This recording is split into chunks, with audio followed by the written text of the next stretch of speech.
Assalamualaikum warahmatullahi wabarakatuh.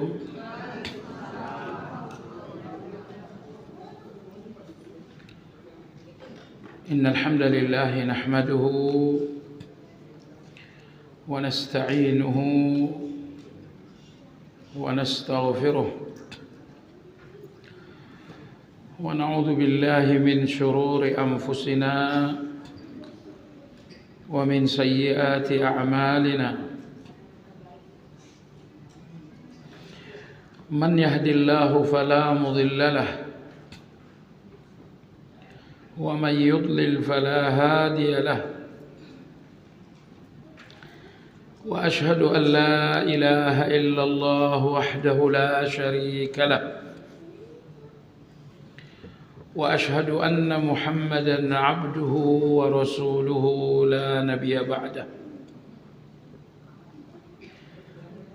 اللهم صل وسلم على محمد وعلى آله وأصحابه ومن اهتدى بهديه إلى يوم الدين. يا أيها الذين آمنوا اتقوا الله حق تقاته ولا تموتن إلا وأنتم مسلمون. Bapak Ibu kaum muslimin wal muslimat rahimakumullah.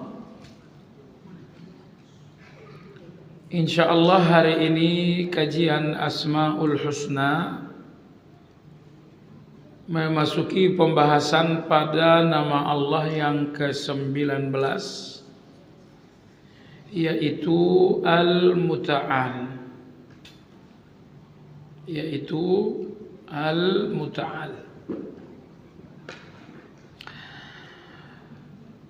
Arti dari Al-Muta'al, Allah Maha Tinggi.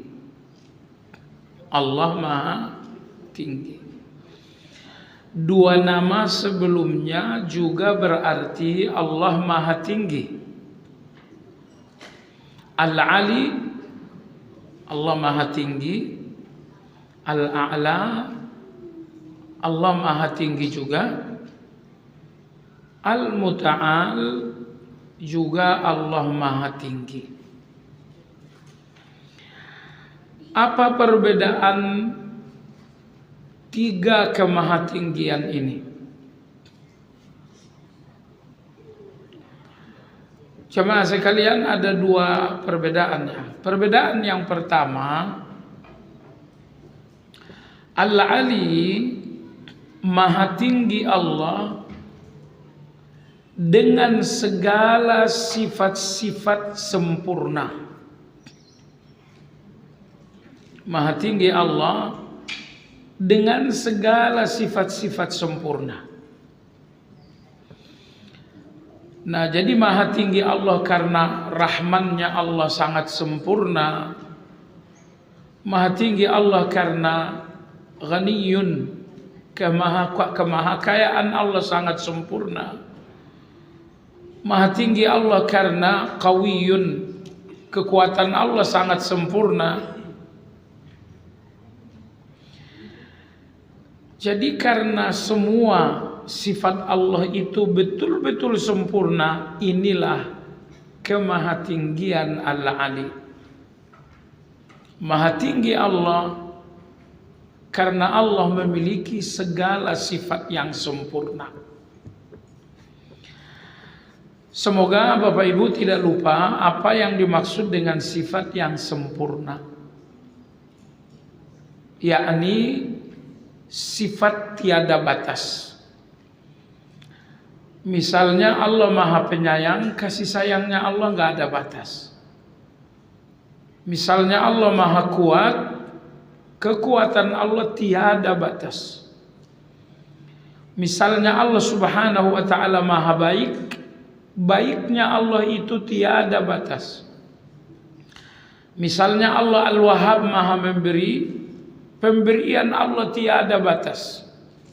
Itu yang dimaksud dengan sempurna. Jadi Allah memberi, kita juga memberi.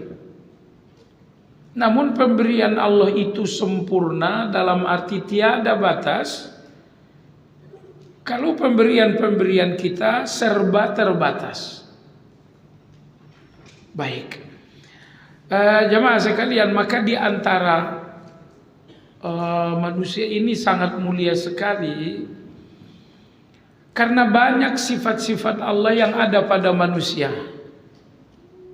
Hanya saja sifat-sifat itu pada Allah sempurna dan pada manusia terbatas. Misalnya Allah Subhanahu wa taala Maha Alim, Maha mengetahui. Ternyata Allah berikan manusia juga pengetahuan. Misalnya Allah Al-Hakim, Maha bijaksana. Ternyata Allah pun berikan kebijaksanaan kepada manusia.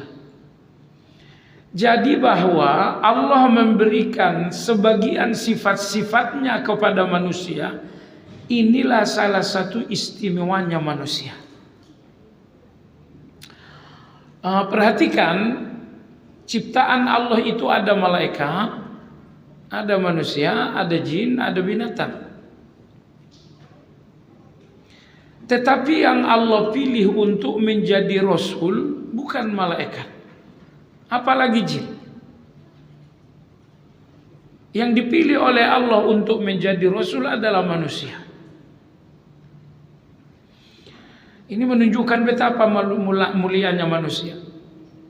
Nomor dua, semua makhluk diciptakan oleh Allah dengan kun. Tetapi manusia diciptakan Allah langsung dengan kedua tangannya. Karena manusia diciptakan oleh Allah langsung dengan kedua tangannya, maka Allah memerintahkan malaikat untuk sujud kepada Adam. Agar malaikat sujud kepada Adam bukan pada Adamnya, tapi karena fisiknya Adam ini langsung dibentuk oleh Allah dengan kedua tangannya. Jadi kalau ada yang berfaham, Allah perintahkan malaikat sujud kepada Adam karena Adamnya, oh tidak. Allah perintahkan malaikat sujud kepada Adam karena Adam itu langsung diciptakan Allah dengan kedua tangannya. Maka iblis ketika menolak sujud kepada Adam alaihi salam, Allah tabaraka wa taala bertanya, kata Allah, ma mana'aka an tasjuda lima khalaqtu biyadayya. Wahai iblis, apa yang menghalangimu sujud kepada Adam?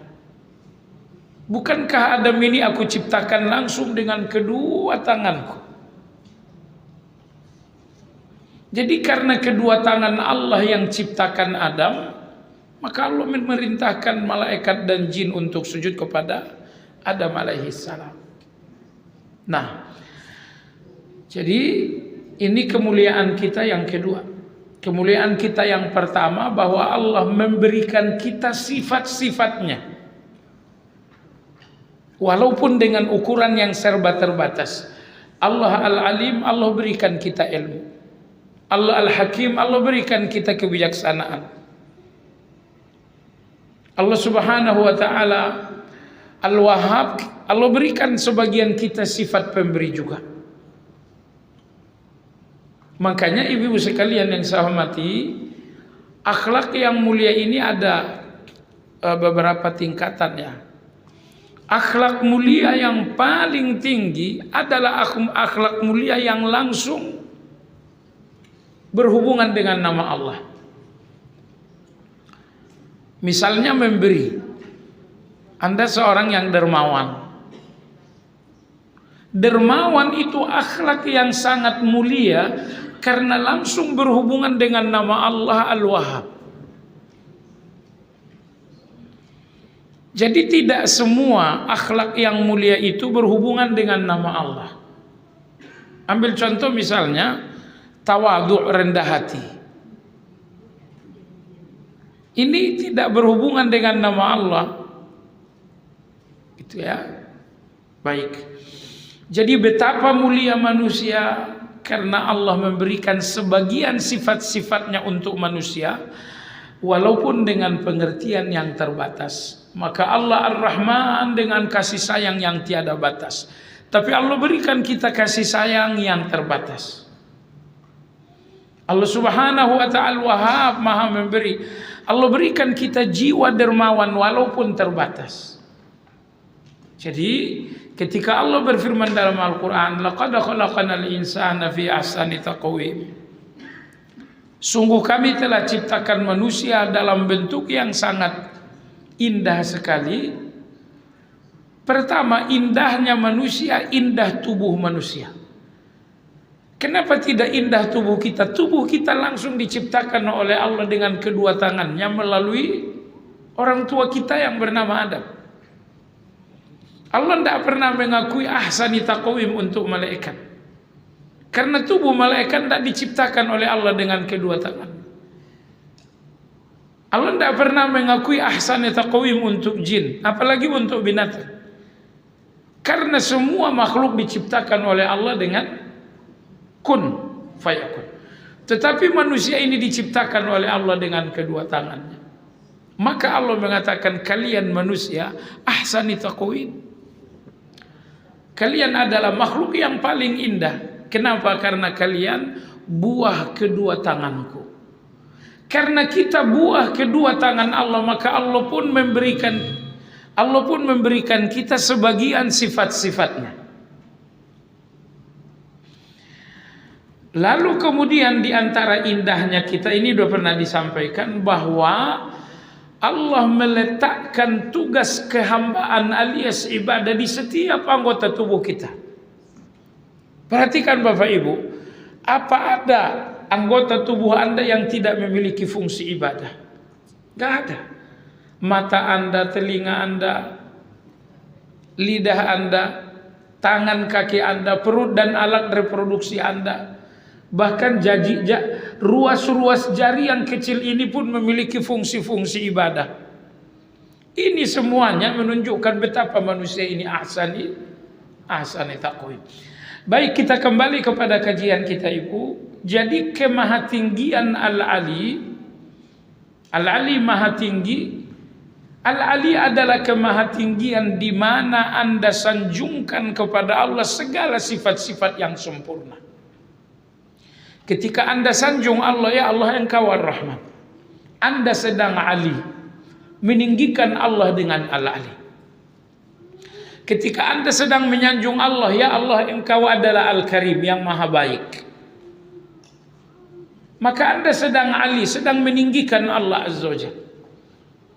Jadi semua nama-nama dan sifat-sifat sempurna Allah menunjukkan betapa maha tingginya Allah. Inilah Al-Ali. Kemudian hari ini Al-Muta'al. Apa kemahatinggian Al-Muta'al? Al-Muta'al adalah kemahatinggian Allah dari segala kekurangan dan aib. Jadi Al-Muta'al, maha tinggi Allah dari segala kekurangan dan dari segala aib dan dari segala syirik. Misalnya ketika Anda mengatakan Allah itu tidak zalim, oh inilah Muta'al, maha tinggi Allah dari hal-hal yang buruk.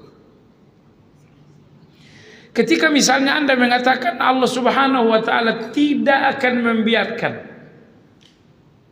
nah di sini namanya kemahatinggian Allah Al-Muta'al. Nah, mudah-mudahan jelas Ibu. Ada positif, ada negatif. Ketika hal-hal positif Anda akui untuk Allah, inilah Al-Ali. Dan ketika hal-hal negatif Anda jauhkan dari Allah, inilah Al-Muta'al. Maka Al-Ali, maha tinggi Allah dengan segala kesempurnaan. Al-Muta'al, maha tinggi Allah dari segala kekurangan. Nah, kalau kita ini Bapak Ibu, kalaupun kita tinggi dengan satu kelebihan, tapi kita kurang dengan salah satu kesalahan misalnya. Adapun Allah, semua kelebihan ada pada Allah, maka Allah Al-Ali. Semua kekurangan tidak ada pada Allah, maka Allah Al-Muta'al. Mudah-mudahan sampai di sini jelas. Jadi maha tinggi Allah dengan segala kebaikan dan kesempurnaan. Ini namanya maha tinggi Allah dari segala kekurangan, dari segala keburukan. Ini namanya Al-Muta'al. Baik. Nomor 3 adalah Al-A'la. Apa itu Al-A'la? Kemarin kajian kita Al-A'la adalah maha lebih sempurna. Ada kata lebih. Hanya saja dalam terjemahan kata lebih itu dihilangkan untuk keindahan. Al-A'la, kemahatinggian Allah dalam arti membandingkan. Misalnya betapa tingginya Perdana Menteri itu, tapi Allah A'la. Betapa kayanya konglomerat itu, namun Allah A'la, maha lebih tinggi. Baiklah Bapak Ibu, itulah perbedaan antara Al-Ali, Al-A'la dan Al-Muta'al. Ini perbedaan yang pertama. Sebagian ulama kita menegaskan perbedaannya ini nomor 2. Apa itu? Al-Ali artinya maha tinggi zatnya Allah. Al-Ali maha tinggi zatnya Allah. Karena zat Allah itu bersemayam di atas arsy. Jadi di atas bumi ada langit pertama. Di atas langit pertama ada langit kedua. Di atasnya langit ketiga, keempat, kelima, keenam, ketujuh. Di atas langit yang ketujuh ada hamparan sungai. Di atas hamparan sungai ada arasy. Di atas arasy ada Allah. Di atas Allah sudah tidak ada atas lagi. Karena Allah adalah atas dari segala atas. Inilah Al-Ali. Maha tinggi zatnya Allah. Karena zat itu bersemayam di atas arasy. Nomor 2 Al-A'la. Al-A'la itu maha tinggi segala sifat-sifatnya Allah. Rahmannya Allah tinggi di atas segala kasih sayang. Karimnya Allah, kepemurahan Allah tinggi di atas segala kepemurahan. Kuatnya Allah tinggi di atas segala kekuatan. Inilah Al-A'la. Kemahatinggian sifat. Kalau Al-Ali kemahatinggian zat, Al-A'la adalah kemahatinggian sifat. Adapun Al-Muta'al adalah kemahatinggian Al-Qahar, kekuasaan. Kemahatinggian kekuasaan. Maksudnya apa? Maksudnya Allah menguasai segalanya. Tidak ada yang tidak dikuasai oleh Allah Azza wa Jalla. Nah, ibu yang saya hormati, atasan Anda di kantor hanya menguasai jabatan Anda. Dia bisa memecat Anda. Hanya sejauh itulah dia berkuasa atas Anda.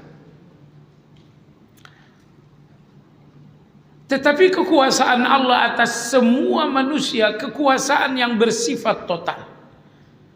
Kekuasaan Allah atas Anda total 100%. Nah, maka bahwa Allah menguasai segala-galanya, inilah Al-Muta'al. Maha tinggi kekuasaan Allah karena Allah menguasai segala-galanya. Jadi ini 2 pandangan ulama kita membedakan ketiga nama ini. Baik. Jemaah sekalian yang saya hormati,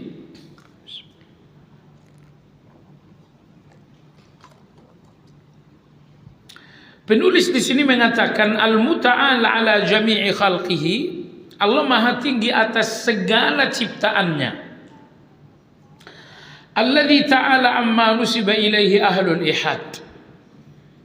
Maha tinggi Allah dari segala tuduhan-tuduhan orang-orang yang menyimpang. Banyak yang menuduh Allah dengan tuduhan yang tidak baik. Ya.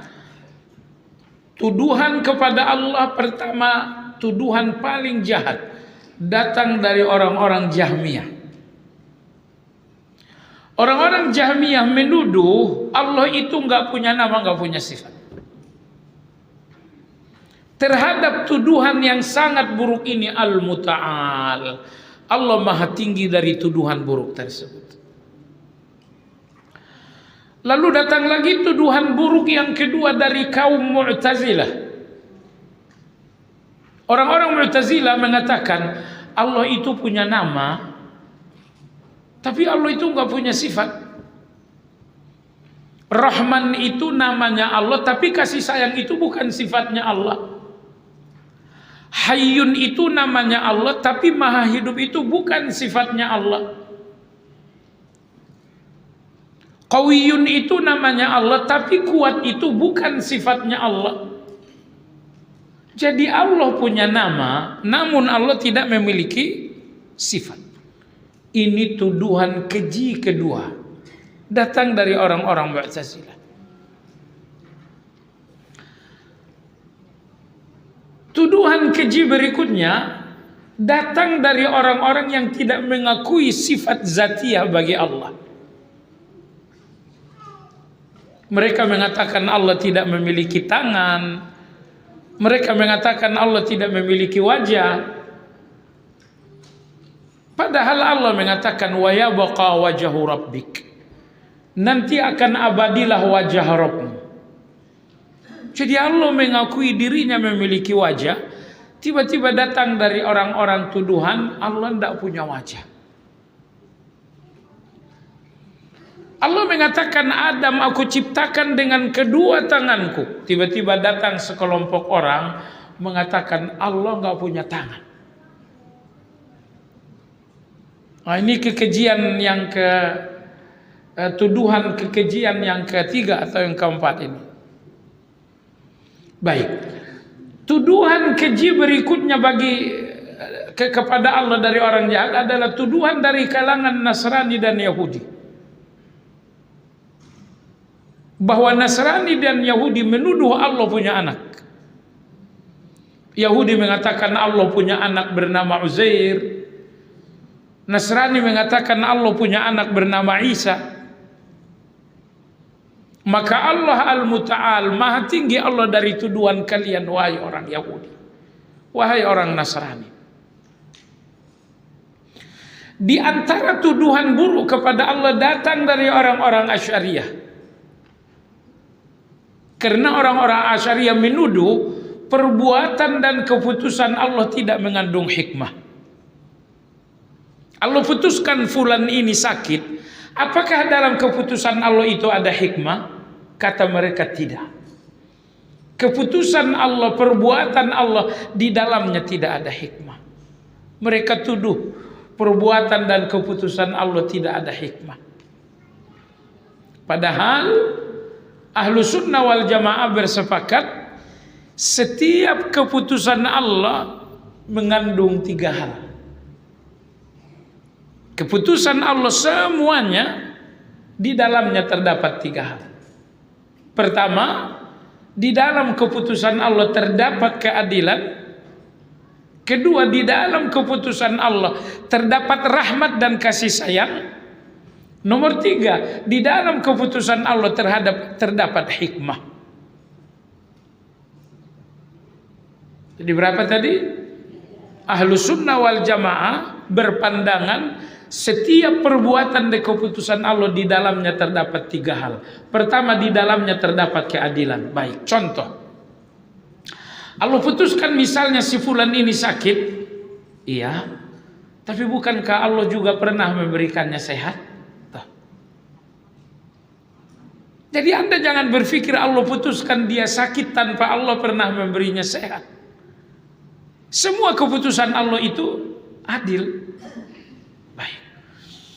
Allah putuskan misalnya si fulan ini gagal. Tapi bukankah Allah juga pernah memberikannya sukses? Jamaah sekalian, tidak ada orang yang sukses terus menerus, tidak ada orang yang gagal terus menerus. Allah berfirman, wa tilkal ayyamu nudawiluha bainan nas. Allah berfirman bahwa hari akan digilirkan untuk kalian. Ada hari kalian kalah, tapi ada hari kalian akan menang. Ada hari kalian sakit, ada hari kalian akan sehat. Ada hari kalian gagal, ada hari kalian akan sukses. Kenapa? Semua keputusan Allah itu keadilan. Maka orang yang melihat aku sakit, oh Anda itu zalim sekali. Pernah enggak Allah memberikan Anda sehat? Pernah. Sudah, kalau Anda melihat Anda sakit, lihat juga bahwa Allah pernah memberikan Anda sehat. Kenapa? Karena semua keputusan Allah mengandung keadilan. Nomor 2, di dalam keputusan Allah terdapat kasih sayang. Apapun keputusan Allah, di dalamnya ada kasih sayang. Apa keputusan? Si fulan orang tuanya meninggal dunia. Baik, meninggal, ya. Kalau tetangga sebelah meninggal satu keluarga, oh berarti kamu masih disayangi oleh Allah. Hilang satu, kalau kawan kita justru satu keluarga wafat, mengalami kecelakaan misalnya. Si fulan ini matanya sakit, oh ya, tapi kan telinganya sehat, tapi kan lidahnya sehat, tapi kan jantungnya sehat. Jadi walaupun Allah subhanahu wa ta'ala berkeputusan untuk mata sakit, tapi ternyata di balik mata yang sakit itu rahmat berupa nikmat sehat masih sangat banyak sekali. Makanya apapun keputusan Allah, di dalamnya terdapat rahmat. Nomor 3, apapun keputusan Allah, di dalamnya ada hikmah. Di dalamnya ada hikmah. Di antara hikmah itu jamaah sekalian, bahwa kadang-kadang, coba dengar, ada pemberian Allah untuk Anda, jalurnya hanya melalui musibah. Bahwa ada pemberian Allah untuk Anda dan pintunya hanya musibah. Itulah hikmah itu. Bahwa Allah jatuhkan Anda ke dalam musibah karena di dalamnya ada pemberian yang memang adanya dalam musibah. Antara lain ampunan. Antara lain ampunan. Anda jangan berpikir jamaah sekalian bahwa sakit dan ujian-ujian hidup itu main-main, tidak. Masalahnya gini, Anda tidak akan selamat dari neraka dengan dosa-dosa yang sangat banyak. Enggak mungkin. Dan kalau dosa Anda tidak hapus dengan kebaikan, karena kebaikan Anda lebih sedikit, dosa Anda 5.000, dosa Anda cuma 500. Jelas dosa ini tidak terhapus dengan kebaikan yang sedikit. Baik. Kemudian dosa Anda pun tidak hapus dengan taubat. Karena taubat kita mungkin terkesan atau masih mengandung permainan. Maksudnya apa? Ibu-ibu sekalian yang saya hormati, kita memang udah taubat dari satu dosa, tapi terus terang kadang-kadang kita bayang-bayangin dosa itu dengan senyum juga, dengan rasa nikmat masih. Contoh, di masa kita usia cinta monyet, itu kan dosa itu. Hari ini saya yakin Anda sudah bertaubat, tapi kalau Anda bayangkan dosa itu masih ada bagian-bagian yang membuat Anda tersenyum.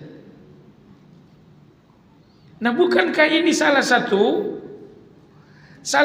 cedera dalam taubat Anda? Bahwa dosa yang seharusnya dibayangkan dengan rasa sakit, dengan rasa takut, dengan rasa penyesalan, dosa yang seharusnya diingat dengan air mata, justru banyak dosa yang masih teringat sambil kita senyum, sambil kita bahkan masih terasa nikmatnya sebagian. Sebagian masih ada nikmatnya. Nah, baiklah jamaah sekalian.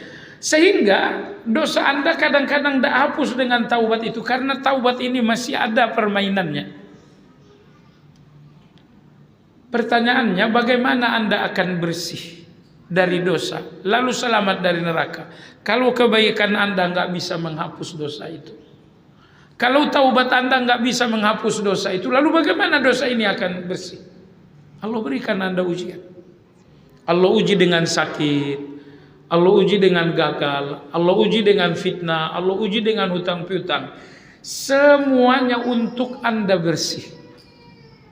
Karena Allah udah lihat kebaikan Anda nggak bisa ngebersihin Anda. Taubat Anda nggak bisa ngebersihin Anda. Namun Allah ingin Anda selamat dari neraka, maka apa yang Allah lakukan? Allah jatuhkan Anda dalam ujian. Semuanya dalam rangka agar Anda bersih. Nah, baiklah jamaah sekalian. Jadi kesimpulan, semua keputusan Allah di dalamnya ada 3 hal. Di dalamnya ada keadilan, di dalamnya ada rahmat dan kasih sayang. Nomor 3, di dalamnya ada hikmah. Tiba-tiba muncullah orang-orang Asy'ariyah mengatakan Allah Subhanahu wa taala dalam keputusannya tidak ada hikmah. Allah tidak memutuskan dengan hikmah. Oleh sebab itu kita mengatakan Allah Subhanahu wa taala Al-Muta'al. Jadi Bapak Ibu sekalian, Al-Muta'al, Allah Maha Tinggi dari segala tuduhan-tuduhan buruk. Orang yang menuduh Allah nggak punya nama dan sifat. Orang yang menuduh Allah punya nama tapi tidak punya sifat. Orang yang menuduh bahwa Allah itu nggak punya wajah, nggak punya tangan. Orang yang menuduh bahwa Allah itu punya anak. Orang yang menuduh bahwa perbuatan Allah itu tidak ada hikmah. Ditambah lagi dengan tuduhan orang-orang awam. Ditambah lagi dengan tuduhan orang-orang awam. Saya udah doa-doa, saya sudah doa. Rasa-rasanya udah 3 bulan doa tapi Allah kok nggak ngasih. Tuh. Kadang-kadang orang-orang awam ini datang tuduhan seperti itu. Nah, maka Allah mensifatinya dengan Al-Muta'al, Maha Tinggi, untuk memahamkan manusia bahwa tidak ada keburukan yang bisa dituduhkan kepada Allah. Bahwa tidak ada kekurangan yang bisa dituduhkan kepada Allah, karena Allah Al-Muta'al, Maha Tinggi dari segala keburukan, Maha Tinggi dari segala kekurangan. Baik, oleh sebab itu tidak boleh dinisbahkan kepada Allah segala keburukan. Keburukan tidak boleh dituduhkan kepada Allah. Saya miskin karena Allah, saya sakit karena Allah, saya gagal karena Allah. Enggak boleh. Segala keburukan dalam arti hal-hal yang kita inginkan, hal-hal yang kita enggak inginkan dinamakan keburukan. Sakit itu kita enggak ingin, dinamakan keburukan. Gagal itu kita enggak ingin, dinamakan keburukan. Semua keburukan ini enggak boleh dituduhkan kepada Allah. Bukankah keburukan ini takdirnya Allah? Betul. Keburukan ini takdirnya Allah, namun nggak boleh dituduhkan kepada Allah. Kenapa? Karena di dalamnya ada keadilan, karena di dalamnya ada rahmat, karena di dalamnya ada hikmah. Ya, apa sih keburukan yang terjadi kepada Anda? Kawan saya kecelakaan, itu buruk, betul itu buruk.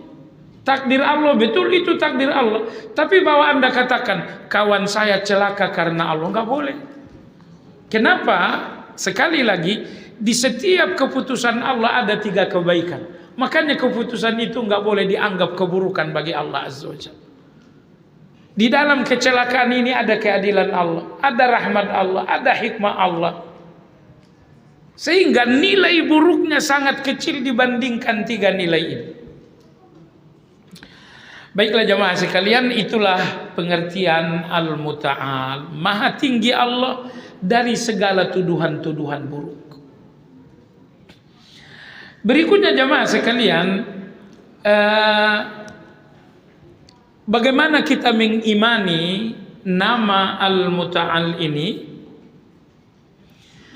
Tentu keimanan yang pertama Bapak Ibu, akui kemahatinggian Allah. Jadi tidak cukup kita faham, akui. Dan mengakui kemahatinggian Allah itu harus disertai dengan kesungguhan. Misalnya Anda mengakui Allah Maha Tinggi, lalu Anda pun tidak mau lagi menuduh macam-macam kepada Allah. Nomor dua, Anda akui Allah Maha Tinggi sehingga Anda selalu merendah di depan Allah Azza wa Jalla. Nah, adapun Anda akui Allah Maha Tinggi tapi tidak membuat Anda merendah di depan Allah, ini pengakuan yang enggak sungguh-sungguh. Anda akui Allah Maha Tinggi tapi Anda masih menuduhkan sejumlah keburukan kepada Allah. Jemaah sekalian, ini tidak serius dalam memahatinggikan Allah. Maka mahatinggikan Allah dalam fikiran Anda sehingga dalam fikiran itu tidak ada suudzon kepada Allah. Saya ulangi, mahatinggikan Allah dalam fikiran Anda sehingga dalam fikiran Anda tidak ada suudzon kepada Allah Azza wa Jalla. Ulama-ulama zaman dahulu sekedar bertanya tentang keputusan Allah dengan kenapa, mereka tidak berani. Hujan, kenapa sih hujan? Mereka tidak berani. Karena pertanyaan kenapa ini identiknya dengan suudzon. Seolah-olah tidak ada baiknya maka kita bertanya kenapa. Kenapa sih saya harus kena hutang piutang? Kalau ini tujuannya kepada Allah, jangan lakukan. Pertanyaan kenapa terhadap satu keputusan Allah menunjukkan keraguan-raguan kita tentang kebaikan dalam keputusan tersebut. Maka maha tinggikan Allah dalam fikiran Anda sehingga dalam fikiran Anda tidak ada suudzon kepada Allah Azza wa Jalla. Jamaah sekalian, hidup yang sedang kita jalani ini ujian. Banyak peristiwa Anda tidak tahu jawabannya, namun Anda harus tetap husnuzan. Anda harus tetap husnuzan kepada Allah Azza wa Jalla. Misalnya tetangga Anda, satu rumah tangga yang sangat saleh, suaminya saleh, istrinya saleh, anak-anaknya saleh, tapi hidup mereka sepertinya melarat. Nah, ini satu peristiwa yang Anda nggak ngerti.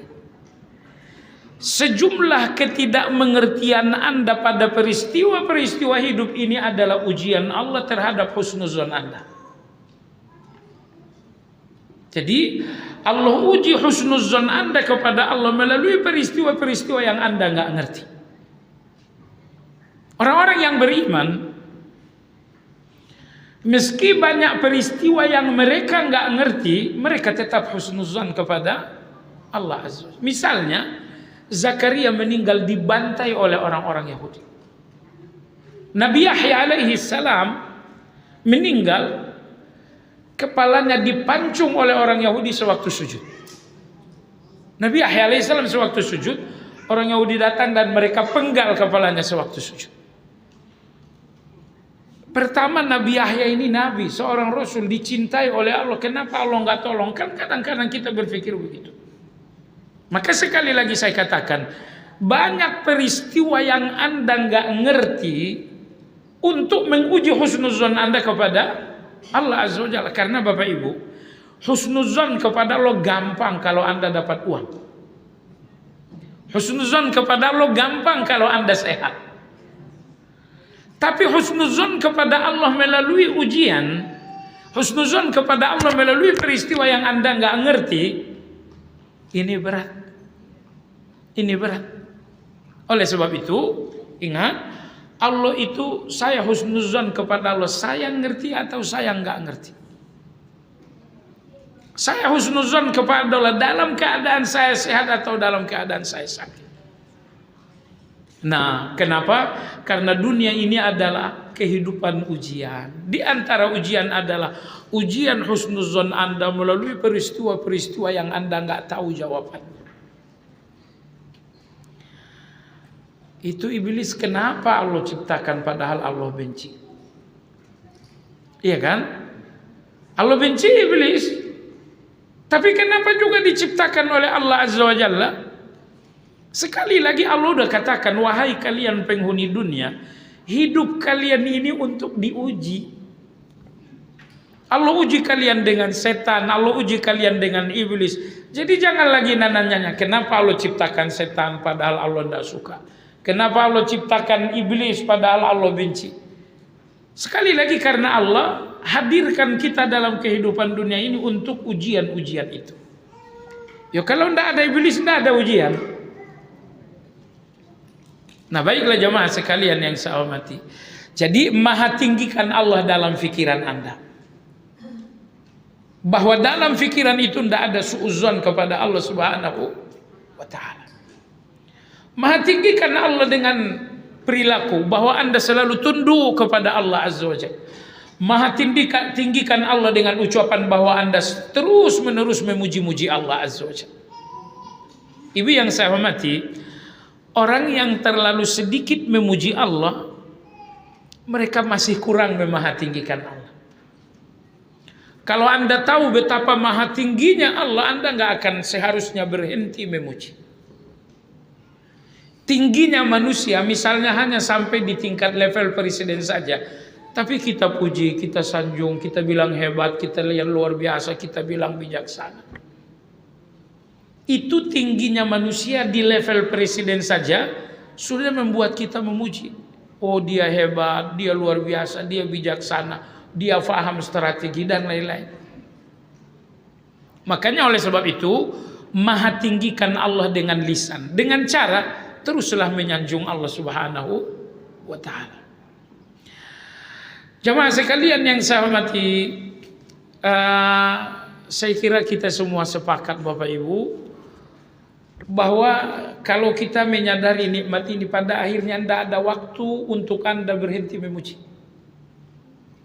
Sekali lagi, kalau Anda sadar nikmat Allah, pada akhirnya Anda akan sampai pada kesimpulan tidak ada waktu untuk bagi Anda untuk berhenti memuji.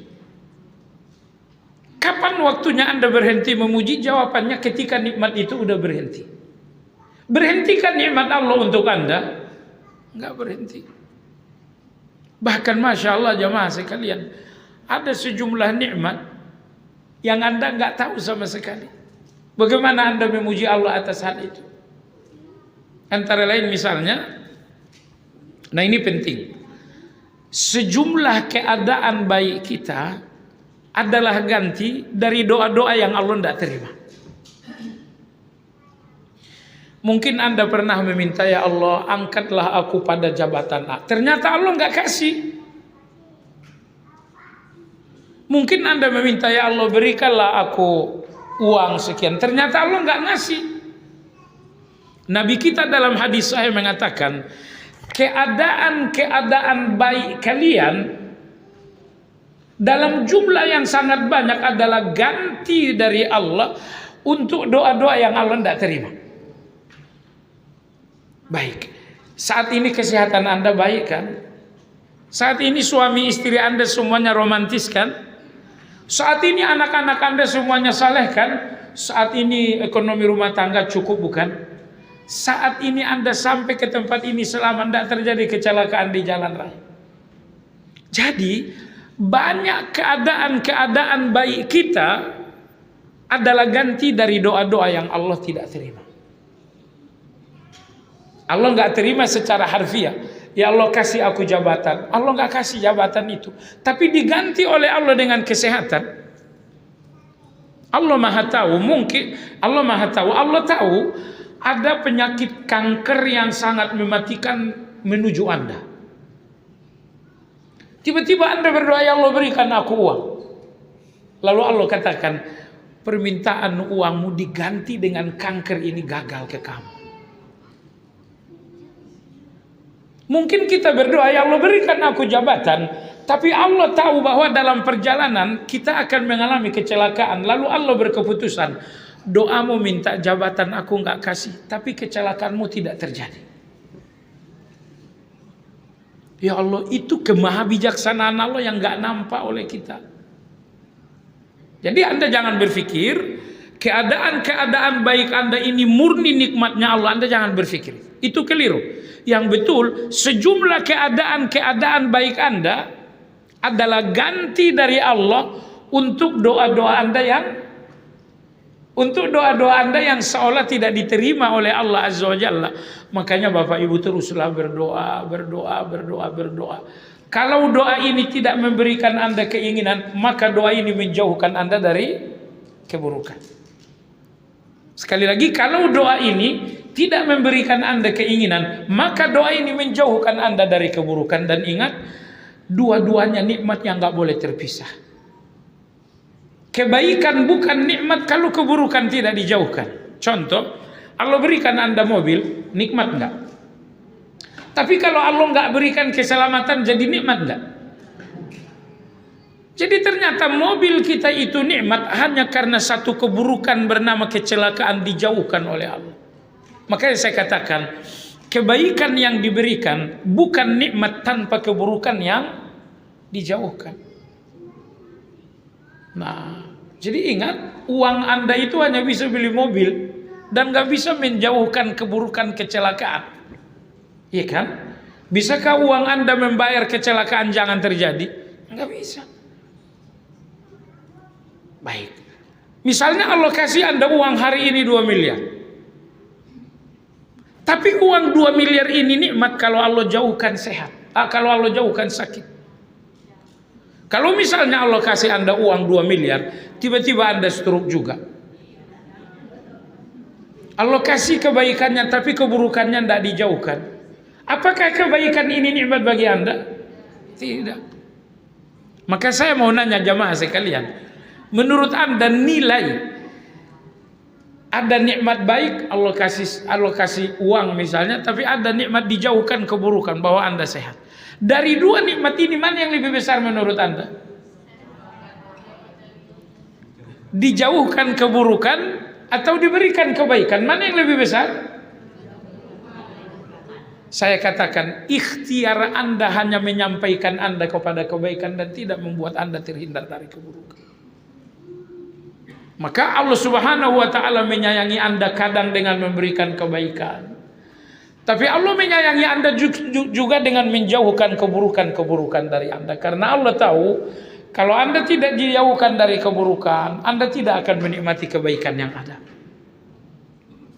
Baiklah jemaah sekalian. Jadi tadi saya ingin katakan bagian dari memahatinggikan Allah, jangan berhenti memuji Allah.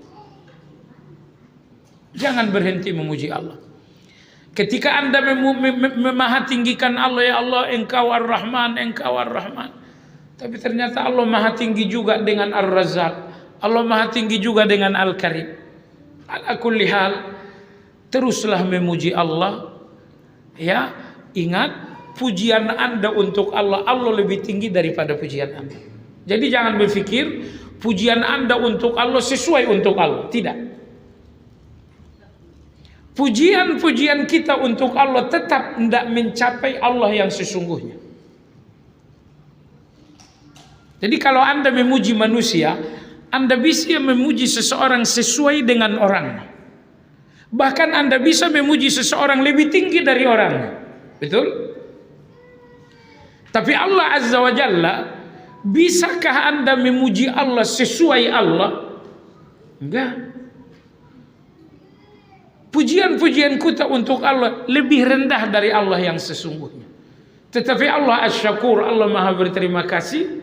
Walau pujian Anda untuk Allah tidak lantas menggambarkan Allah yang sesungguhnya, Allah Maha menerima. Baik, jadi dengan demikian bagian dari memahatinggikan Allah adalah terus-menerus memuji Allah Subhanahu wa taala. Dan pujian terbaik untuk Allah adalah zikir. Ya, zikirkan nama Allah, la ilaha illallah. Zikirkan nama Allah subhanallah wa bihamdihi. Zikirkan nama Allah alhamdulillah, subhanallah, Allahu akbar, la haula wa la quwata illa billah, hasbiyallah wa ni'mal wakil. Nah, jadi setiap zikir ini Bapak Ibu sekalian adalah bahasa lisan kita untuk memahatinggikan Allah. Maka orang yang sedikit berzikir berarti sedikit memahatinggikan Allah. Baik. Jemaah sekalian yang saya hormati, jadi tadi mahatinggikan Allah dalam pikiran Anda dengan cara jangan suudzon kepada Allah. Penuhi pikiran Anda dengan husnuzan. Maha tinggikan Allah dengan perilaku Anda, maka taati Allah. Dan jangan maksiat kepada Allah Azza wa Jalla. Nomor 3, maha tinggikan Allah dengan lisan Anda, maka usahakan jangan berhenti memuji Allah Azza wa Jalla. Jangan berhenti. Makanya seorang Badawi ketemu dengan Nabi sallallahu alaihi wasallam. Badawi ini mengatakan, ya Rasulullah, banyak sekali kebaikan dan saya nggak mampu. Saya nggak mampu salat malam, saya nggak mampu puasa sunnah. Ajarkan saya satu kebaikan yang mudah tapi mahal. Kata Nabi SAW, kalau begitu, la yazalu lisanuka rataban bidzikrillah. Kalau begitu jangan sampai lidahmu kering dari nama Allah. Usahakan agar lidahmu selalu basah dengan nama Allah. Sambil berlari, sambil berjalan, subhanallah, alhamdulillah. Bagaimana kalau saya nggak paham? Anda nggak paham, tetap saja zikir namanya. Karena zikir itu ada 2 tingkatan. Zikir lisan dan hati sekaligus, atau zikir lisan atau zikir hati. Ini ada 3 tingkatan. Memang pada zikir yang paling tinggi Anda zikirkan nama Allah dengan lisan dan hati. Tapi kalau misalnya Anda sedang berkendaraan, mungkin batas kemampuan Anda hanya menzikirkan Allah dengan lisan dan hati, tidak bisa, karena Anda konsentrasi. Atau dalam kondisi tertentu Anda hanya mampu menzikirkan Allah dengan hati dan lisan tidak bisa. Ala kulli hal, 3-tiganya dinamakan dengan zikir. Jadi Imam Nawawi rahimahullah mengatakan, di antara tipu daya setan terhadap manusia, bahwa setan mengatakan, kalau nggak ngerti nggak usah zikir, kalau nggak paham nggak usah zikir. Kata Imam Nawawi, ini tipu daya setan untuk manusia agar manusia tidak berzikir. Jadi yang betul, walaupun Anda nggak ngerti, walaupun Anda nggak paham, teruslah berzikir. Karena walaupun Anda nggak paham, tetap saja itu zikir namanya. Baik jemaah sekalian yang saya hormati, di antara bentuk memahatinggikan Allah Azza wa Jalla, di antara bentuk memahatinggikan Allah Azza wa Jalla adalah membersihkan diri. Ya, membersihkan diri. Imam Ibnu Qayyim rahimahullah mengatakan, manusia memiliki 3 nafsu. Nafsu yang pertama bernama nafsu samawiyah. Nafsu yang kedua bernama nafsu sabu'iyah. Yang ketiga adalah nafsu hayawaniyah. Baik, terjemahan Indonesianya saja. Nafsu pertama adalah nafsu samawiyah, artinya adalah nafsu yang tinggi. Nafsu samawiyah adalah nafsu di mana keinginan Anda cuma satu. Anda ingin kebaikan, itu saja. Ketika berucap, Anda ingin ucapkan kebaikan. Ketika berperilaku, Anda ingin berperilaku kebaikan. Jadi nafsu di mana Anda hanya menginginkan kebaikan saja, keburukan tidak ada keinginan saya untuk buruk. Cuma sekalian, nafsu seperti ini dinamakan dengan nafsu samawiyah. Nafsu samawiyah. Nah, nafsu yang kedua adalah nafsu sabu'iyah. Ini hubungannya dengan nama Al-Muta'al. Apa nafsu sabu'iyah? Nafsu di mana Anda punya ambisi untuk selalu mengalahkan orang lain. Nafsu di mana Anda punya ambisi untuk selalu mengalahkan orang lain. Misalnya Anda katakan, pokoknya di komplek ini kekayaan saya mengalahkan semua kekayaan. Pokoknya saya satu angkatan harus paling tinggi jabatan. Anda boleh menjadi pejabat tinggi, tapi kalau tujuan Anda mengalahkan orang lain. Anda boleh menjadi orang yang paling kaya, tapi kalau tujuan Anda mengalahkan orang lain, di jalan tol Anda boleh berkendaraan cepat, tapi kalau tujuan Anda mengalahkan orang lain, ini semua dinamakan nafsu sabu'iyah. Sabu'iyah itu artinya nafsu buas. Sabu'iyah artinya nafsu buas. Nafsu yang membuat Anda pokoknya saya harus mengalahkan dia, mengalahkan. Jemaah sekalian, kalau dalam diri Anda ada ambisi saya harus ngalahin, saya harus unggul, oh ini menunjukkan dalam hati Anda ada takabur. Dalam hati Anda takabur. Maka tadi saya katakan Anda boleh jadi pejabat tinggi, tapi bukan untuk meninggikan diri, bukan untuk mengalahkan siapa-siapa.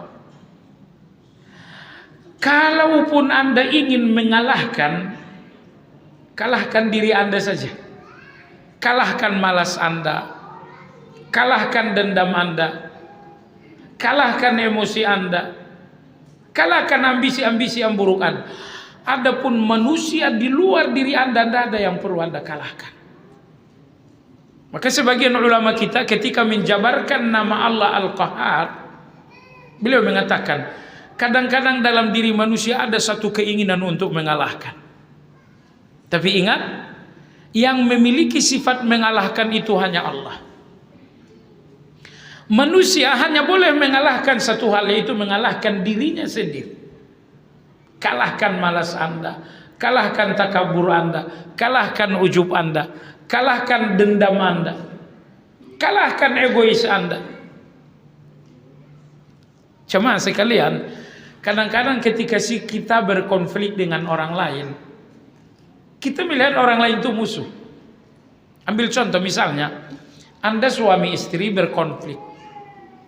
Contoh saja, tanpa menyebut nama, karena ini cuma contoh. Ketika suami istri berkonflik, sering sekali suami ngerasa istri saya musuh saya dalam hal ini. Musuh Anda dalam konflik ini bukan istri Anda, tapi musuh Anda dalam konflik ini adalah hati Anda yang mengandung emosi. Musuh Anda adalah egoisme Anda. Musuh Anda adalah rasa benar Anda. Seandainya Anda tidak egois, seandainya Anda tidak merasa benar, seandainya Anda tidak emosi, Anda tidak melihat istri dan orang lain sebagai musuh. Maka oleh sebab itu, satu-satunya kemampuan mengalahkan, gunakan untuk mengalahkan diri sendiri. Mengalahkan takabur, mengalahkan malas, mengalahkan ujub, mengalahkan dendam.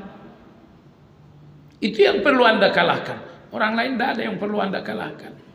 Baik, ini nafsu yang kedua, nafsu sabu'iyah, yaitu nafsu buas. Nafsu di mana Anda ngerasa harus ngalahin semua orang. Nah, nafsu sabu'iyah ini menunjukkan bahwa Anda tidak faham Allah Al-Ali, bahwa Allah Maha Tinggi. Sekiranya Anda betul-betul yakin bahwa Allah itulah yang Maha Tinggi, maka Anda akan melepaskan diri dari nafsu sabu'iyah. Jadi nafsu sabu'iyah ini tidak tumbuh di dalam hati yang terisi dengan keyakinan tentang kemahatinggian Allah Azza wa Jalla. Baik. Nafsu yang ketiga adalah nafsu hayawaniyah, yaitu nafsu hewan. Nafsu hewani. Nafsu hewani ini dua. Nafsu hewani ini ada dua. Yang pertama, gimana caranya makan seenak-enaknya dan sekenyang-kenyangnya. Nomor dua, gimana caranya syahwat sepuas-puasnya. Jadi nomor dua ini makan dan syahwat. Makan seenak-enaknya dan sekenyang-kenyangnya, syahwat sepuas-puasnya. Kalau dua hal ini tujuan hidup, oh ini syahwat hewani. Ini syahwat hewani. Ini nafsu hewani namanya dalam agama kita. Nah, maka Bapak Ibu yang saya hormati, Allah berikan kita iman, kemudian Allah berikan kita kitab suci, kemudian kita pun ibadah, kita pun berdoa, kita pun menuntut ilmu. Ini semuanya untuk membersihkan diri dari nafsu hewani dan dari nafsu sabu'i, agar Anda betul-betul bisa memiliki nafsu yang pertama, yaitu nafsu samawi. Baik, saya ulangi, apa hubungannya tiga nafsu ini dengan nama Al-Muta'al? Nama Al-Muta'al, Allah Maha Tinggi, ini memadamkan nafsu yang kedua. Karena nafsu sabu'i, nafsu saya harus ngalahin orang lain, nafsu ini karena Anda nggak sadar bahwa Allah yang Maha Tinggi, sehingga Anda nggak perlu meninggikan diri dengan A, dengan B, dengan C dan selanjutnya. Baik jamaah sekalian yang saya hormati, kemudian di antara ibadah kita atau keimanan kita terhadap nama Allah Al-Muta'al, bahwa Allah Subhanahu wa Ta'ala Maha Tinggi, adalah selalu bersandar kepada Allah. Bapak Ibu, kelemahan-kelemahan kita, Anda nggak boleh melihat itu sebagai sebagai musuh. Apapun kelemahan Anda bukan musuh Anda. Semua kelemahan Anda adalah cara Allah agar Anda bersandar kepada Allah Azza wa Jalla. Sayangnya banyak orang yang kurang belajar, maka kelemahan-kelemahan mereka anggap sebagai musuh, atau kelemahan-kelemahan itu disandarkan kepada manusia. Ini dampak nggak belajar. Kelemahan saya nggak punya uang, maka saya bersandar kepada orang kaya. Jemaah sekalian, kelemahan-kelemahan Anda itu saya jelaskan adalah alamiahnya Anda. Semua kelemahan Anda adalah alamiahnya. Tidak ada manusia tanpa kelemahan. Karena kelemahan-kelemahan manusia adalah alamiahnya manusia. Dan kelemahan-kelemahan itu adalah salah satu cara Allah agar kita selalu bersandar kepada Allah Azza wa Jalla. Kenapa tidak boleh kelemahan ini disandarkan kepada manusia? Jawabannya, tidak ada manusia yang sempurna untuk kelemahan Anda. Kalau kelemahan saya soal keuangan, maka saya bersandar kepada orang kaya. Ada saatnya si orang kaya ini pun gak punya uang lagi untuk saya. Kalaupun ia punya uang, ada saatnya orang kaya ini gak bisa lagi memberi untuk saya. Kalau sakit inilah kelemahan saya, lalu saya sandarkan kepada dokter. Pada akhirnya dokter mengatakan, saya udah gak mampu. Sehingga yang Anda butuhkan untuk kelemahan Anda adalah kesempurnaan. Ketika Allah lemahkan Anda dengan sakit, Anda nggak butuh dokter yang lemah berkata saya udah nggak bisa. Anda nggak butuh terapis yang mengatakan sudah nggak ada cara. Anda butuh satu kesempurnaan yang mengatakan innallaha ala kulli syai'in qadir. Siapa yang maha mampu segala-galanya? Hanya Allah Azza wa Jalla. Jadi kalau Anda ingin jawaban kenapa Allah Maha Tinggi, karena Allah itu ala kulli syai'in qadir. Karena Allah Maha sanggup segala-galanya. Karena Allah Maha mampu segala-galanya, makanya Allah Maha Tinggi. Nah, ternyata jamaah sekalian, semua kelemahan yang Anda sandarkan kepada Allah akan menjadi kekuatan Anda. Semua kelemahan yang Anda sandarkan kepada Allah akan menjadi kekuatan. Kelemahan Anda yang tetap menjadi kelemahan, itu kelemahan yang belum disandarkan kepada Allah Azza wa Jalla. Semua kelemahan yang hari ini masih kelemahan karena Anda belum sempurna menyandarkannya kepada Allah Subhanahu wa Ta'ala.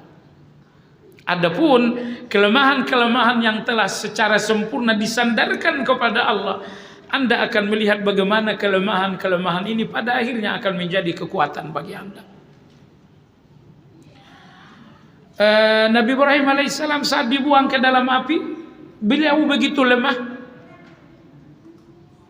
Di depan ada api, di belakang ada satu kota, satu negara yang akan membakar. Nggak ada kekuatan. Nabi Ibrahim sudah lemah. Tapi kelemahan ini segera disandarkan kepada Allah. Ibrahim alaihissalam mengatakan hasbi Allah wa ni'mal wakil. Apa yang terjadi? Nabi Ibrahim tidak kalah dengan kelemahan. Justru dalam kelemahan itu Allah berikan kekuatan. Dia selamat, dibakar 40 hari 40 malam, ternyata tidak terjadi apa-apa. Maka jemaah sekalian yang saya hormati, kalau Anda ingin lepas dari kelemahan, Anda sandarkan kepada Allah. Karena Allah itu ala kulli syai'in qadir. Nah, saya kira di antara zikir kita yang paling sering dalam sehari semalam menyebutkan bahwa Allah ala kulli syai'in qadir. La ilaha illallah wahdahu la syarikalah lahul mulku wa lahul hamdu wa huwa ala kulli syai'in qadir. Nah, coba dengar. Ketika Anda udah nggak mampu lagi, Allah mengatakan aku ala kulli syai'in qadir. Ketika Anda sudah melihat titik nol Anda itu dengan kekuatan Allah, titik nol itu nggak akan menjadi putus asa Anda. Titik nol Anda itu akan tetap menjadi optimisme ketika Anda melihat Allah itu ala kulli syai'in qadir. Jadi semua orang-orang yang berputus asa dengan kerasnya hidup, karena mereka melihat hidup yang keras itu dengan kemampuan yang sudah nyaris patah. Mereka melihat kerasnya hidup dengan kemampuan mereka yang sudah nggak berdaya. Maka mereka putus asa. Nah, seandainya, makanya kita banyak-banyak berzikir jamaah sekalian, agar kita nggak melihat ketidakberdayaan kita dengan kelemahan kita. Perhatikanlah indahnya agama ini jamaah sekalian. Dalam segala keadaan ada zikirnya. Dalam segala keadaan ada zikirnya. Ketika Anda tertimpa musibah ada zikirnya. Ketika Anda dalam tertimpa musibah ada zikirnya. Begitupun ketika ada dalam keadaan baik ada zikirnya. Apa guna dari zikir-zikir ini?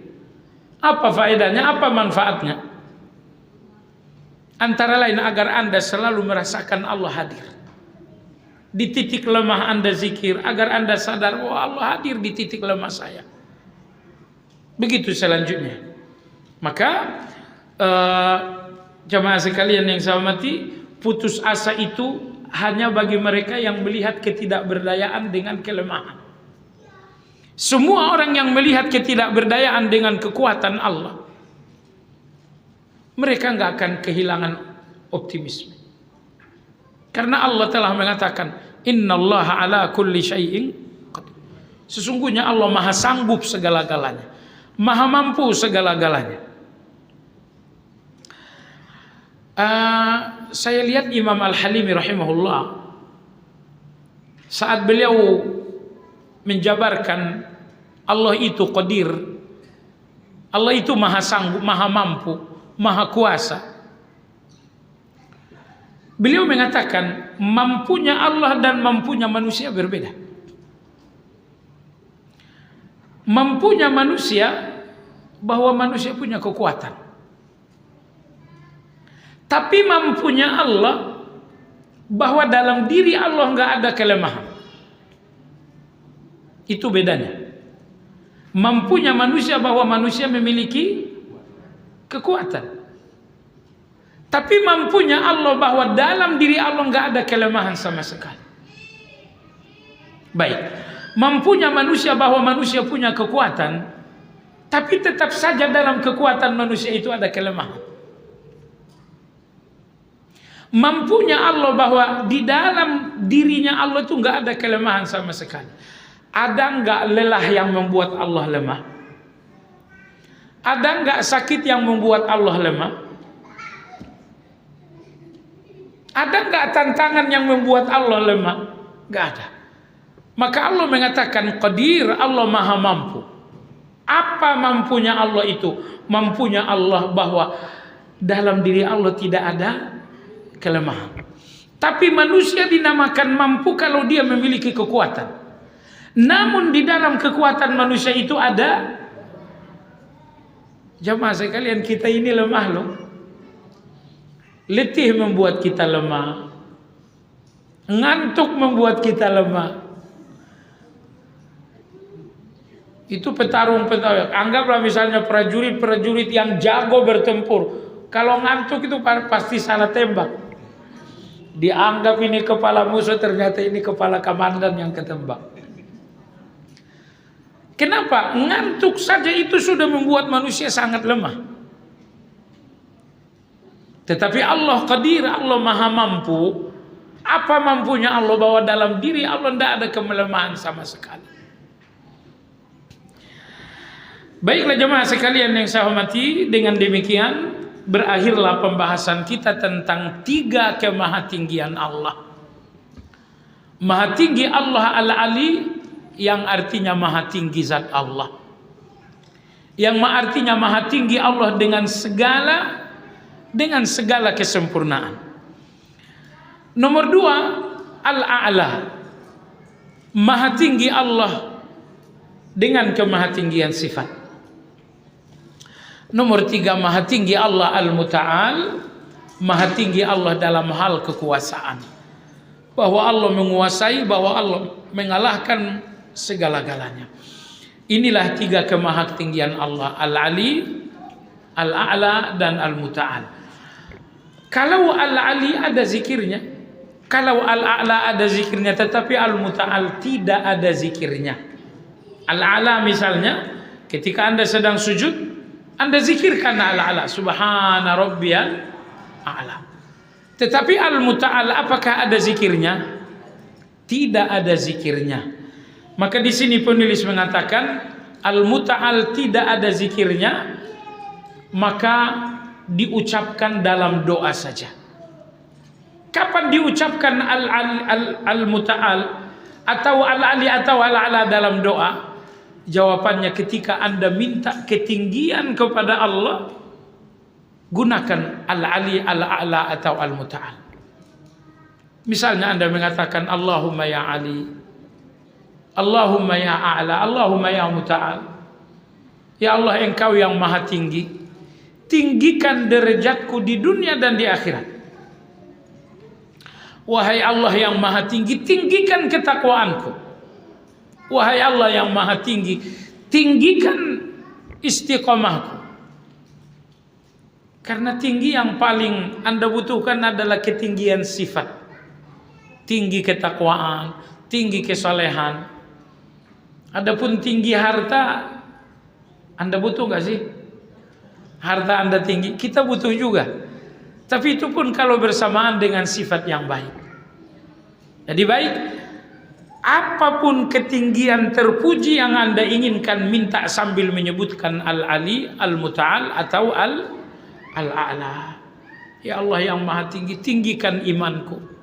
Dan selanjutnya, jemaah sekalian yang saya hormati, ini nama Allah yang ke-19, yaitu Al-Muta'al, bahwa Allah Subhanahu wa taala maha tinggi.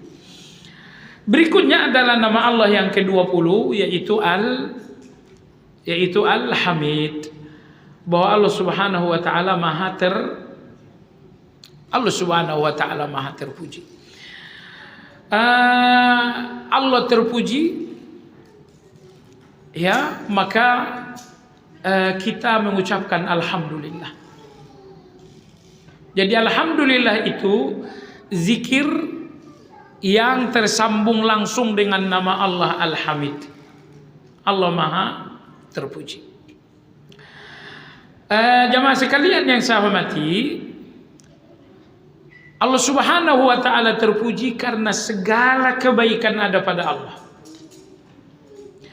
Allah Subhanahu wa taala terpuji karena segala celaan tidak ada pada Allah. Ada enggak satu saja celaan pada Allah? Enggak ada. makanya Allah terpuji. Ada enggak kebaikan yang tidak ada pada Allah? Jawabannya tidak ada, makanya Allah terpuji. Dalam hadisnya Nabi kita bersabda, la uhsi sana'an alaika. Ya Allah, tidak ada batas kataku untuk memujimu. Artinya kalau seorang manusia, Anda masih punya batas kata untuk memuji. Tetapi Allah Azza wa Jalla, apakah ada batas pujian untuk Allah?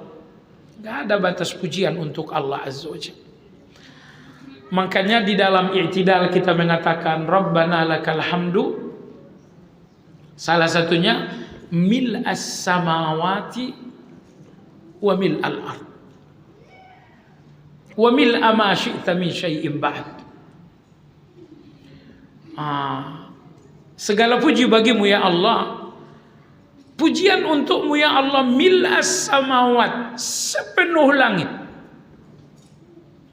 Wa mil'al ardi, puji bagimu sepenuh bumi. Apa maksud terpuji Allah sepenuh bumi? Yang memenuhi bumi ini ada dua. Pertama makhluk, yang kedua aturan.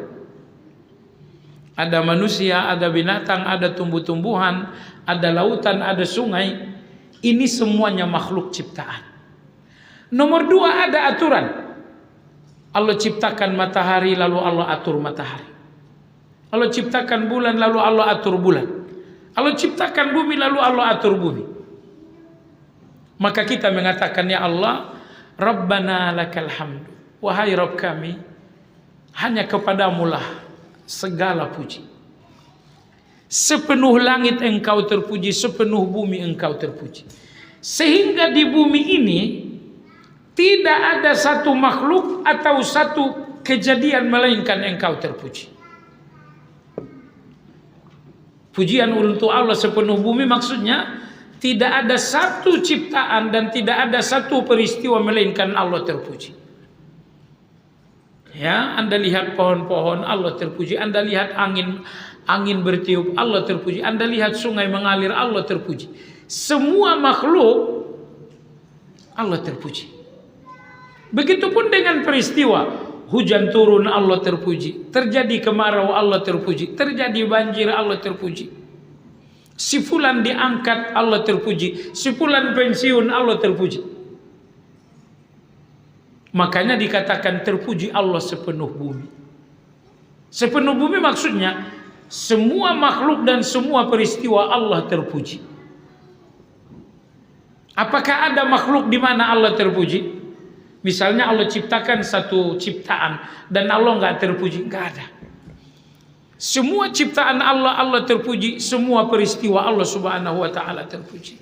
Itulah pengertian Rabbana lakal hamdu. Saya dengar ada seorang guru yang populer, mungkin tiap menit Anda bisa lihat TikToknya. Beliau keliru menjabarkan ada zikir ini. Beliau mengatakan, seorang yang apabila i'tidal, maka dia menyapa Allah, Rabbana lakal hamd. Lalu Allah menjawab, mil'us samawati wa mil'ul ardi wa mil'u ma syi'ta min syai'in ba'd. Jawabannya keliru. Rabbana lakal hamdu sampai akhir itu utuh ucapan seorang hamba kepada Allah. Jadi mil'us samawat sampai akhir ini bukan jawaban Allah. Baik, Rabbana lakal hamdu, ya Allah, engkaulah yang maha terpuji. Berapa banyak pujian untuk Allah? Mil'as samawat, terpuji Allah sepenuh langit. Terpuji Allah sepenuh bumi. Sepenuh bumi artinya adalah semua makhluk di bumi Allah terpuji, semua peristiwa di bumi Allah terpuji. Sehingga tidak ada celah bagi Allah di setiap ciptaannya dan tidak ada celah bagi Allah di setiap peristiwa yang Allah izinkan. Ma asaba min musibatin illa biiznillah. Enggak ada satu musibah pun terjadi melainkan itu izinnya Allah Subhanahu wa Ta'ala. Baik. Dalam zikir pagi dan zikir petang, Nabi kita menggambarkan seberapa besar pujian untuk Allah. Subhanallah wa bihamdihi hadada khalqihi wa ridha nafsihi wa zinata arshihi wa midada kalimati. Jadi kalau Anda bertanya, karena kan di antara zikir i'tidal, Rabbana lakal hamdu hamdan katsira, hamdan katsiran tayyiban mubarakan fi. Ya Allah, Engkau terpuji dengan pujian katsiran yang banyak. Sebanyak apa? Sebanyak apa jawabannya zikir pagi? Hadada khalqihi wa ridha nafsihi wa zinata arsyihi wa midada kalimati. Ya Allah, pujian untukmu adada khalqihi. Pujian untukmu sesuai dengan jumlah ciptaanmu. Sejumlah ciptaanmu di langit, sejumlah ciptaanmu di punggung bumi, sejumlah ciptaanmu di dasar lautan, sejumlah ciptaanmu di dalam perut bumi. Engkau terpuji adada khalqihi, sejumlah ciptaan. Wa ridha nafsihi, Engkau terpuji ya Allah sesuai dengan ridhamu. Wa zinata arsyihi, terpuji Engkau ya Allah seberat arasmu. Wa midada kalimatihi, terpuji Engkau ya Allah sejumlah kalimat-kalimatmu. Anda berbicara, Allah berbicara. Tapi bicara-bicara kita banyak kalimat-kalimat yang enggak benar. Tapi Allah Maha berbicara. Adakah satu saja kalimat Allah yang enggak terpuji? Enggak ada. Anda dari bangun sampai sekarang udah berapa jam Anda berbicara? Kalimat dan kata-kata yang enggak terpuji itu banyak sekali dari kita. Tetapi Nabi bersabda, wa midada kalimati, terpuji Engkau ya Allah sesuai dengan jumlah kalimat-kalimatmu. Berapapun kalimatmu, tidak ada satu yang tidak terpuji. Allah Maha Awal, Allah Maha Akhir. Jadi Anda bisa bayangkan, Allah berbicara dengan kalimat-kalimatnya yang abadi dari dulu sampai tiada akhir. Dari tidak ada awal sampai tidak ada akhir Allah Maha berbicara.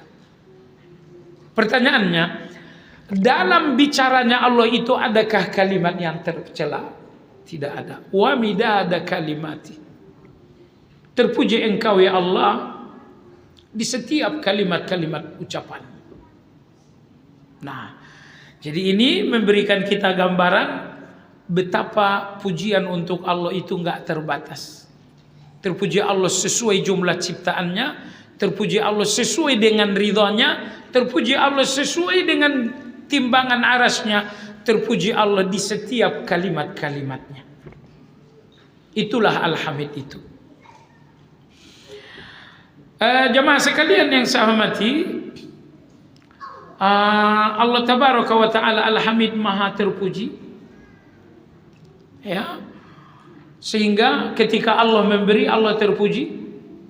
Saat Allah enggak memberi juga Allah terpuji. Ketika Allah menyehatkan, Allah terpuji.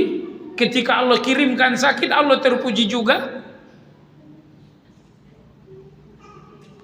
Orang-orang yang memuji Allah karena Allah memberi, itu sangat mudah sekali. Yang susah jamaah sekalian, bahwa Anda memuji Allah justru ketika Allah zahirnya tidak memberi.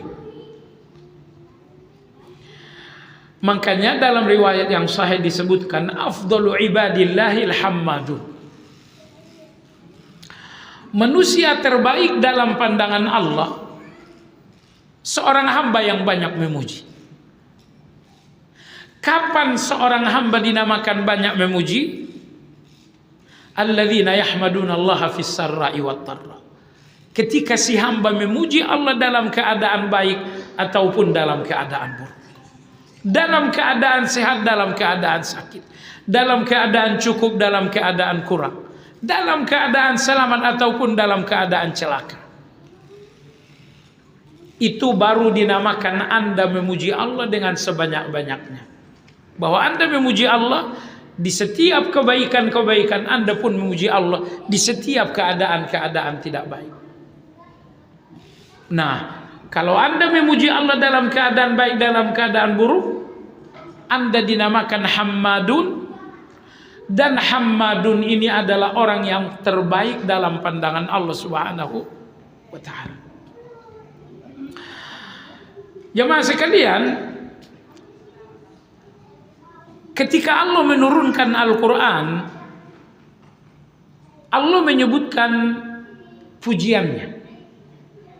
Maka Allah berfirman, Alhamdulillahilladzi anzala ala abdihi al-kitab. Segala puji bagi Allah yang telah menurunkan Al-Quran.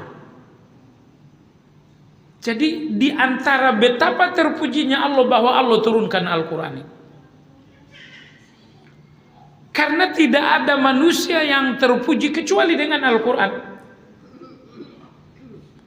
Di timur, di barat, di utara, di selatan, sejumlah manusia terpuji disebabkan karena Al-Quran. Nah, maka sejumlah manusia terpuji dengan turunnya Al-Quran, maka Allah terpuji dengan penurunan Al-Quran. Alhamdulillahilladzi anzala ala abdihil kitab. Dan jemaah sekalian yang saya hormati, pujian terbaik untuk Allah adalah Alhamdulillah. Pujian terbaik untuk Allah adalah Alhamdulillah. Makanya surat paling mulia dalam Al-Quran, yaitu surat Al-Fatihah, diawali dengan Alhamdulillah.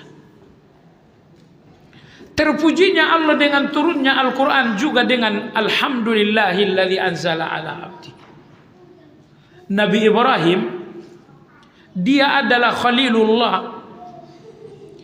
Di usia yang sangat tua, istrinya pun sudah menopause, tidak lagi ada harapan punya anak, tiba-tiba ada anak.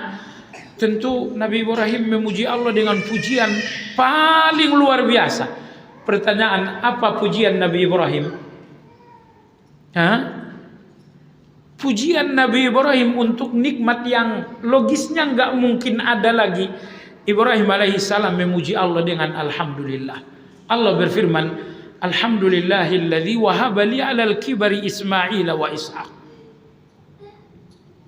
Nah, pujian terbaik untuk Allah adalah Alhamdulillah. Makanya ketika orang-orang beriman ini sampai ke surga, rindu sepanjang hayat adalah rindu terhadap surga. Setelah orang beriman ini telah sampai kepada kerinduan mereka, mereka memuji Allah ternyata dengan Alhamdulillah. Alhamdulillah alladzi adhaba 'annal hazan. Segala puji bagi Allah yang telah menghilangkan gelisah. Rupa-rupanya gelisah Anda nggak akan selesai kecuali sampai di surga. Sebelum sampai di surga, gelisah ini nggak ada selesainya sama sekali. Maka Allah dalam Al-Quran mengatakan tentang alhamdulillahnya penghuni surga, mereka mengatakan Alhamdulillahilladzi adhaba 'annal hazan. Segala puji bagi Allah yang telah menghilangkan segala gelisah dengan surga ini. Sebagian penghuni surga memuji Allah, mereka mengatakan Alhamdulillah alladzi hadana li hadza wa ma kunna linahtadiya laula an hadana Allah. Segala puji bagi Allah yang memberikan hidayah hingga akhirnya kami berakhir di surga ini oleh hidayah itu. Jadi tidak usah lagi mencari kata terbaik memuji Allah, karena kata terbaik itu adalah Alhamdulillah. Maka Bapak Ibu sekalian, suami pulang ke rumah dalam keadaan sehat walafiat, Alhamdulillah. Jam 12, jam 2, jam 1 anak-anak pulang ke rumah, ya Allah anakku pulang dalam keadaan sehat, Alhamdulillah. Ucapkan Allah, ucapkan nama Allah, Alhamdulillah. Baik, jadi pujian terbaik untuk Allah adalah Alhamdulillah. Nabi kita alaihi salatu wassalam apabila beliau dalam keadaan baik, beliau mengucapkan alhamdulillahillazi bi ni'matihi tatimmus salihat. Tapi apabila Nabi kita dikabarkan tentang kondisi buruk, beliau mengucapkan alhamdulillah ala kulli hal. Segala puji Allah atas segala kebaikan. Nah, Imam Ibnu Qayyim rahimahullahu taala mengatakan bahagia itu sederhana. Bahwa Anda masih mengucapkan alhamdulillah, itu namanya bahagia. Sekali lagi, sepanjang Anda mengucapkan alhamdulillah dengan maknanya di dalam hati Anda bahagia. Misalnya Anda sakit tapi Anda mengatakan alhamdulillah ala kulli hal. Alhamdulillah Anda dalam segala keadaan menunjukkan bahwa Anda dalam keadaan bahagia. Jadi Anda jangan berpikir bahagia itu nggak sakit. Bahagia itu uang Anda nggak pernah kurang. Tidak. Dalam sakit pun Anda bahagia. Tepatnya lagi kata Ibnu Qayyim, kalau di dalam sakit itu Anda masih memuji Allah, kalau dalam keadaan hutang piutang Anda masih memuji Allah, itu menunjukkan bahwa Anda masih berbahagia. Karena bahagia itu bahwa Anda masih memuji Allah Azza wa Jalla. Ibu-ibu sekalian yang saya hormati, insyaallah lebih dalam, lebih lanjut tentang nama Al-Hamid akan kita kaji pada pertemuan yang akan datang insyaallah taala. Berikutnya bagi jamaah yang hendak bertanya dipersilakan.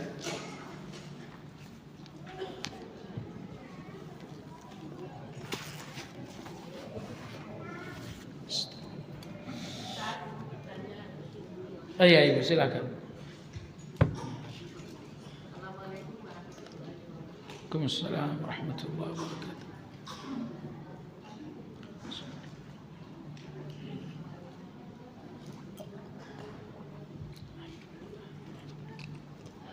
Seandainya biasanya kan kita bertemu dengan teman ya Ustaz, terus gimana keadaannya, kabarnya, gitu. Kita menjawab alhamdulillah ala kulli hal gitu. Karena memang kita dalam keadaan misalnya sakit ya Ustaz. Dan terus udah gitu terus temannya kita bertanya, loh emang kenapa gitu. Karena kayaknya konotasinya orang kalau kita menjawab alhamdulillah ala kulli hal berarti ini kurang bagus gitu. Terus itu kita menjawab apa Ustaz? Ya. Itu sudah bagus sekali ya, bahwa dalam keadaan baik kawan kita bertanya, gimana kabar? Kita katakan alhamdulillah ala kulli hal. Kenapa saya katakan demikian? Karena ibu usahakan ngejawab apapun ada nilai ibadahnya. Kalau misalnya gimana kabar? Anakku sakit, itu kan nggak ada nilai ibadahnya. Tapi Anda katakan gimana kabar? Alhamdulillah ala kulli hal, anakku dalam keadaan sakit. Makanya dulu kaum salafus saleh mereka bertanya kabar, padahal mereka tahu keadaan baik. Gimana kabar? Kabar baik. Saya tahu kamu keadaan baik. Maksud saya bukan itu. Supaya memancing kamu mengucapkan alhamdulillah. Itu orang-orang dulu. Gimana kabar? Sebenarnya kabar kita nggak terlalu perlu buat dia. Cuma dia ingin memancing kita mengucapkan alhamdulillah. Dia berpahala, Anda pun dapat pahala juga. Baik, alhamdulillahi ala kulli hal. Kalau kemudian kawan kita bertanya, emangnya ada apa? Oh, ini berarti udah ngaji dia. Dia tahu kalau alhamdulillah ala kulli hal itu ada keadaan yang nggak baik. Tapi keadaan nggak baik itu kan untuk kita aja. Adapun dari Allahnya itu baik-baik aja. Kalau ditanyakan emangnya kenapa? Jawabannya, jawab saja dengan jujur ya.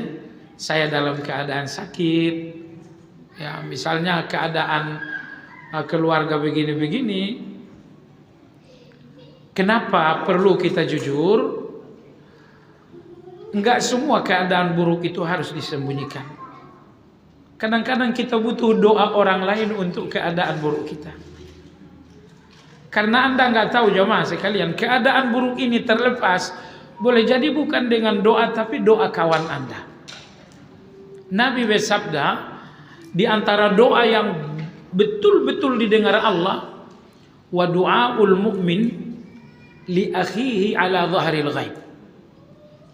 Doa seseorang untuk Anda tanpa Anda tahu, ini doa yang sangat didengar Allah. Makanya ketika kita misalnya terbuka, kita jujur, aku dalam keadaan sakit, kita nggak bermaksud mengeluh. Kita hanya ngirimkan pesan kepada kawan dengan kejujuran ini, doain saya ya. Nah, dan Anda juga kalau tahu kabar buruk dari seorang kawan, oh saya turut prihatin, nggak cukup sampai di situ. Nanti sholat zuhur, sempatkan salah satu sujud Anda berdoa untuk kawan. Nah, menyebutkan keadaan buruk kita kepada orang lain, terlebih karena ditanya, ini tidak dinamakan mengeluh. Ini tidak dinamakan mengeluh. Boleh atau tidak? Jawabannya boleh-boleh saja. Nah, dan mudah-mudahan kawan yang bertanya ini juga mengerti. Mengerti Anda dalam keadaan buruk, lalu nanti dia berdoa. Wallahu ta'ala a'lam. Iya, pertanyaan kedua.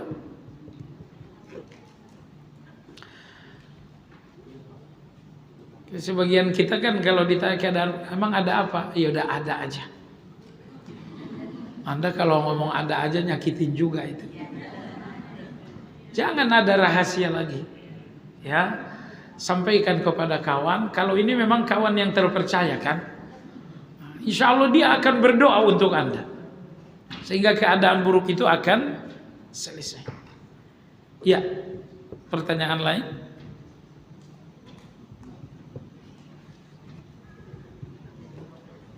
Tidak ada lagi. Baiklah, jemaah sekalian, kurang lebih seperempat jam menjelang salat zuhur, kita cukupkan kajian sampai di sini. Mudah-mudahan kajian ini bermanfaat untuk kita semua. Kita tutup dengan zikir kafaratul majlis. Subhanakallahumma wa bihamdika, asyhadu an la ilaha illa anta, astaghfiruka wa atubu ilaik. Alhamdulillahi rabbil alamin. Assalamualaikum warahmatullahi wabarakatuh.